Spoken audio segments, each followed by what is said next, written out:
Hamas के बाद अब इजराइल और तुर्की के बीच भी टकराव देखने को मिल सकता है। इजराइल सरकार की नागेल कमेटी की ओर से पेश की गई रिपोर्ट में इस बात का खुलासा हुआ है कि तुर्की की बढ़ती महत्वाकांक्षाओं के कारण इजराइल से उसकी सीधी तकरार हो सकती है।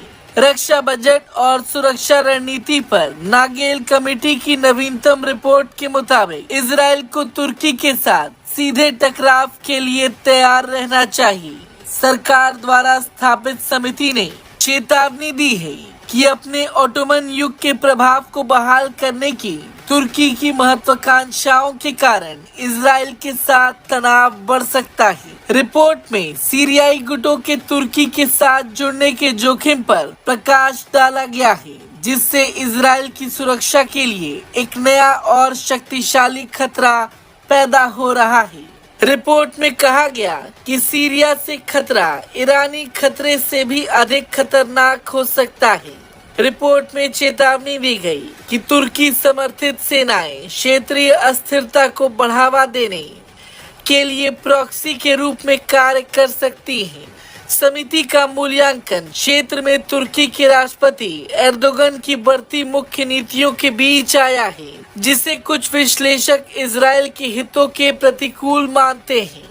नागेल समिति ने प्रधानमंत्री बेंजामिन नेतन्याहू, रक्षा मंत्री और वित्त मंत्री को अपनी सिफारिशें सौंपी हैं, जिसमें उभरते खतरों से निपटने के लिए एक व्यापक रणनीति की रूपरेखा तैयार की गई है। समिति ने अगले 5 सालों में रक्षा बजट को NIS 15 बिलियन सालाना तक बढ़ाने का प्रस्ताव दिया है, ताकि ये सुनिश्चित किया जा सके कि IDF अन्य क्षेत्रीय खतरों के साथ साथ तुर्की द्वारा उत्पन्न चुनौतियों से निपटने के लिए सुसज्जित हो।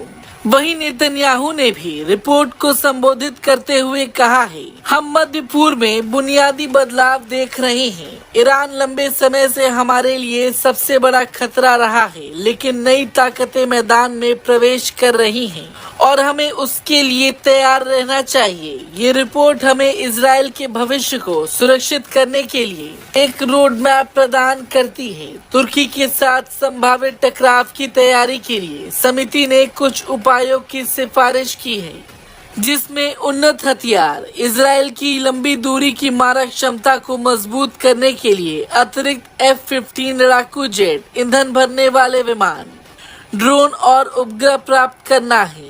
वायु रक्षा प्रणालियों के लिए आयरन डोम, डेविड स्लिंग एरो सिस्टम और नव परिचालन आयरन बीम लेजर आधारित रक्षा प्रणाली सहित बहुस्तरीय वायु रक्षा क्षमताओं को भी बढ़ाना है। इसके अलावा सीमा सुरक्षा, जॉर्डन घाटी के साथ एक मजबूत सुरक्षा अवरोधक का निर्माण, जो जॉर्डन के साथ राजनयिक प्रभावों के बावजूद इजराइल की रक्षात्मक रणनीति में एक महत्वपूर्ण बदलाव का प्रतीक होगा।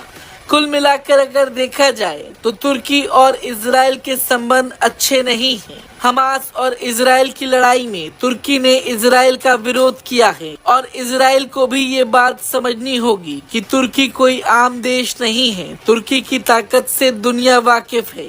खैर, इस इजरायली रिपोर्ट पर तुर्की क्या पलटवार करेगा, ये देखना होगा। ब्रेकिंग न्यूज सबसे पहले देखने के लिए सब्सक्राइब करें।